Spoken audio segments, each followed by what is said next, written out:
எபேசியர் 2ஆம் அதிகாரம் 6-7 வசனங்களை நான் வாசிக்கிறேன். 4ஆம் வசனத்திலிருந்து வாசிக்கிறேன். எபேசியர் 2ஆம் அதிகாரம் 4ஆம் வசனத்திலிருந்து வாசிக்கிறேன். தேவனோ இரக்கத்தில் ஐஸ்வர்யம் உள்ளவராய் தம்முடைய மிகுந்த நம்மில் அன்பு கூர்ந்த தம்முடைய மிகுந்த அன்பினாலே அக்கிரமங்களில் மரித்தவர்களாய் இருந்த உங்களை என்னை கிறிஸ்துவுடனே கூட உயிர்ப்பித்தார். நம்ம எப்படிப்பட்டவர்களா இருந்தோம்?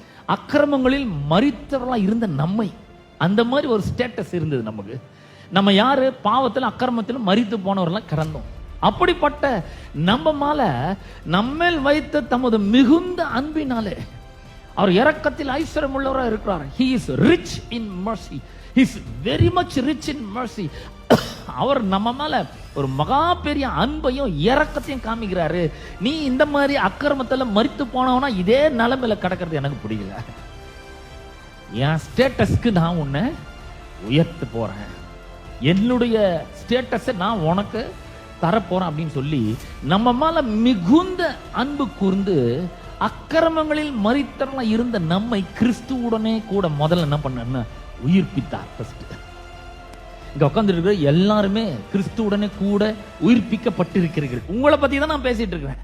உங்களை உயிர்ப்பித்து கிருபையினாலே நாம் ரட்சிக்கப்பட்டிருக்கிறோம்.